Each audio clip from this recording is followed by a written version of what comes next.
Welcome back साथियों। इस video में हम रिवीजन कर रहे हैं जो आरडब्ल्यूए सर की नायक बैच है। नवीन सर जिसमें पॉलिटी पढ़ा रहे हैं, आज उसकी क्लास 4 का हम रिवीजन कर रहे हैं।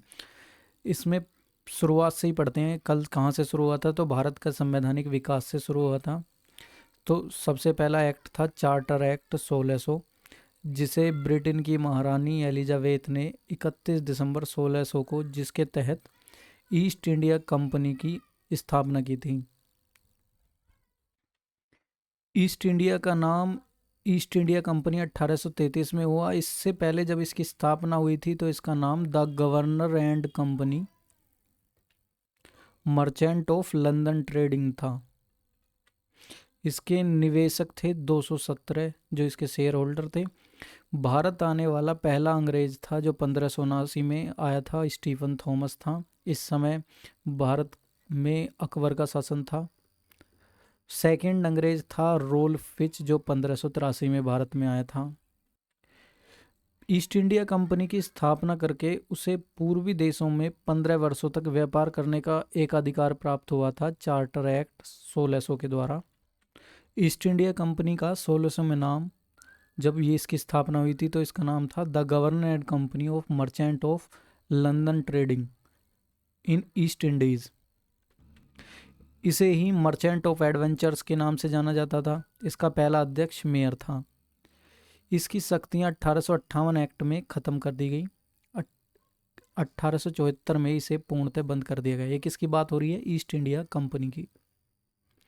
ईस्ट इंडिया कंपनी में एक गवर्नर और एक उप गवर्नर तथा 24 मेंबर्स थे, जिन्हें बोर्ड ऑफ डायरेक्टर या निदेशक मंडल कहते थे, जिनका कार्यकाल 1 वर्ष का था। ये प्रारंभ की बात है। ईस्ट इंडिया कंपनी की स्थापना के समय भारत में अकबर का शासन था, जो कि 1556 से 1605 तक इसका शासनकाल रहा। एलिजाबेथ की मृत्यु 1603 में हो गई थी। फिर उसके बाद जेम्स फोर वहाँ के राजा बने। तो इन्होंने भारत में कैप्टन हॉकिंस को भेजा था, जो 1608 में सूरत पहुँचे और 1609 में आगरा पहुँचे थे। इन्होंने अकबर के नाम पर प्रार्थना पत्र भेजा था कैप्टन हॉकिंस के हाथों। 1615 में आधिकारिक राजदूत थॉमस रो को बनाकर भेजा गया था। ये जहांगीर से मिला था और थॉमस रो ने परमिशन ले ली थी भारत में व्यापार करने की। उस दौरान पश्चिम बंगाल टेक्सटाइल इंडस्ट्री का, यानी कि धागे वस्त्र का, वर्ल्ड का चौथे नंबर का, वर्ल्ड की 1/4 जो टेक्सटाइल इंडस्ट्रीज थी वो पश्चिम बंगाल में ही थी। पश्चिम बंगाल में औरंगजेब के मामा थे शाइस्ता खां, जिन्होंने अंग्रेजों से 3.5% टैक्स वसूलने की बात की, लेकिन ईस्ट इंडिया कंपनी 2% टैक्स देती थी। वहाँ का निदेशक मंडल का जो अध्यक्ष था जोसेफ चाइल्ड, इसने इसको मना कर दिया देने के लिए, जिसके बाद इसे बाद में औरंगजेब से माफ़ी भी मांगनी पड़ी। 1707 में जब औरंगजेब की मौत हो गई तो मुग़ल शासन कमज़ोर पड़ गया। ईस्ट इंडिया कंपनी ने 1717 में फर्रुखसियार से दस्तक जारी किया। फर्रुखसियार ने एक दस्तक जारी किया था। दस्तक फ्री ट्रेड एग्रीमेंट था, जिसमें बंगाल, बिहार और उड़ीसा में अंग्रेजों के लिए फ्री ट्रेड, मुक्त व्यापार क्षेत्र घोषित किया गया। फर्रुखसियार के दरबार में एक अंग्रेजों द्वारा शिष्टमंडल भेजा गया, जिसके अध्यक्ष जॉन सेरेमन थे और उनके साथ डॉक्टर हैमिल्टन आए थे। ब्लैक होल त्रासदी सिराजुद्दौला के काल में हुई थी, 20 जून 1756 में। उस समय जो इंग्लैंड का गवर्नर था वो क्लाइव था और सिराजुद्दौला का सेनापति मीर जाफर था।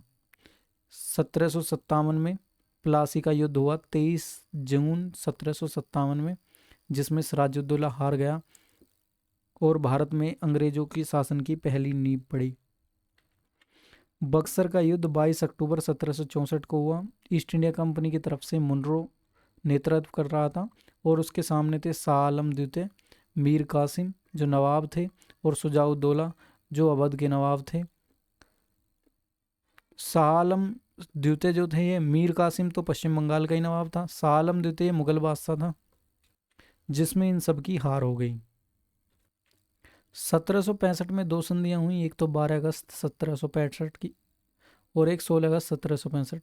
12 अगस्त 1765 में शाह आलम द्वितीय को बंगाल, बिहार और उड़ीसा की दीवानी का अधिकार ईस्ट इंडिया को प्राप्त हुआ।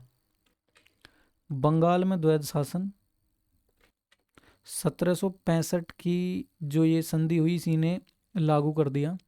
इसमें जो है रिवेन्यू यानी कि राजस्व एकत्रित करने का अधिकार ईस्ट इंडिया कंपनी को मिला और न्याय प्रशासन और लोक शिकायत के मामले नवाबों के दिए गए।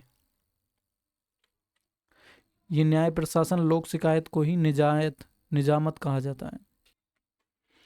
चार्टर एक्ट 1726 में कलकत्ता, बम्बई, मद्रास प्रेसिडेंसी के गवर्नर को कानून बनाने की शक्ति दी गई। 1773 का रेगुलेटिंग एक्ट आया जिसमें ब्रिटिश पीएम नॉर्थ की गुप्त कमेटी की सिफारिश पर आया था। ये 1773 का एक्ट ईस्ट इंडिया कंपनी को व्याप्त दोषों को दूर करने के लिए लाया गया था। इसके दौरान जो बंगाल का गवर्नर था उसे अब बंगाल का गवर्नर जनरल बना दिया और यहीं से केंद्रीकृत प्रणाली का जन्म हुआ। बंगाल का गवर्नर जनरल के अधीन मुंबई और बम्बई के गवर्नर को, मद्रास और बम्बई के गवर्नर को बंगाल के गवर्नर जनरल के अधीन कर दिया गया। गवर्नर जनरल की सहायता के लिए 4 सदस्यीय परिषद का गठन हुआ। गवर्नर जनरल की सहायता के लिए 4 सदस्यीय परिषद थी जो बहुमत के आधार पर निर्णय होता था। इसमें बराबर हो जाने पर गवर्नर जनरल के पास शक्ति थी कि वो जिधर मतदान कर सकता था निर्णायक मत। इसी से यहीं से ही कार्यपालिका का उदय हुआ। 1774 में कलकत्ता में सर्वोच्च न्यायालय की स्थापना हुई। यह एक अभिलेख न्यायालय होगा। इसकी ये विशेषता थी यानी कि फैसले न मानने पर ये पनिशमेंट दे सकता है और इसके फैसले सुरक्षित किए जा सकते हैं नज़ीर के रूप में। तो न्यायपालिका का उदय भी 1773 के रेगुलेटिंग एक्ट से हुआ। ये मुख्य न्यायाधीश इसके एलिजाइम पे थे और 3 अन्य न्यायाधीश थे, चैम्बर्स, लिमिस्टर और हाइड। 1773 के रेगुलेटिंग एक्ट के मदद से ही कंपनी पर नियंत्रण किया गया। जो इसके 24 डायरेक्टर से उनकी 1/4 हर वर्ष सेवानिवृत्त कर दिया गया, यानी कि इनका कार्यकाल बढ़ाकर 4 वर्ष कर दिया गया। और 1000 पाउंड जिसके पास शेयर थे वो ही वोट डालने का अधिकार रखता था। इस एक्ट के तहत ही निजी व्यापार पर पूरी तरह से रोक लगा दी गई। रिश्वत और उपहार के लिए भी अंग्रेजी कर्मियों के लिए मना कर दिया गया। 1773 एक्ट की कमियों को दूर करने के लिए एक्ट ऑफ सेटलमेंट 1781 में लाया गया जिसमें गवर्नर जनरल के कार्यों में सर्वोच्च न्यायालय हस्तक्षेप नहीं करेगा और यहीं से ही कार्यपालिका से न्यायपालिका का पृथक्करण प्रारंभ हुआ।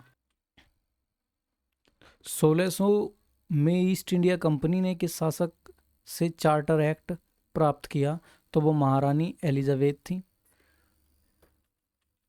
निम्नलिखित में से कौन सा ईस्ट इंडिया कंपनी का प्रारंभिक नारा था तो इनका नारा था भूभाग नहीं व्यापार, नो लैंड ट्रेड। आगे ईस्ट इंडिया कंपनी के व्यापारियों की असंयमित व्यावसायिक गतिविधियों पर अंकुश लगाने और कंपनी के नियंत्रण वाले क्षेत्रों में कुछ अनुक्रम लाने के लिए ब्रिटिश संसद ने कानूनों की एक श्रृंखला बनाई जिसमें क्या पहले स्थान पर था तो वो विनियमन अधिनियम 1773 यानी कि रेगुलेटिंग एक्ट 1773 ही सबसे पहला अधिनियम था। ईस्ट इंडिया कंपनी की स्थापना के समय भारत का शासक कौन था तो वो अकबर था। ब्रिटिश भारत में ब्रिटिश ईस्ट इंडिया कंपनी का शासन भारत सरकार अधिनियम के तहत समाप्त कर दिया गया 1858 के तहत। इसी के साथ ये वीडियो समाप्त होती है। जो क्लास नंबर 4 का भी हमने रिवीजन कर लिया है। आगे भी ऐसी क्लासें आती रहेंगी। ये क्लास करेक्ट 9 PM पर आती है। अगर आपने चैनल सब्सक्राइब नहीं किया है तो चैनल को सब्सक्राइब कर दें, वीडियो को लाइक कर दें। मिलते हैं अगली वीडियो में, तब तक के लिए जय हिंद।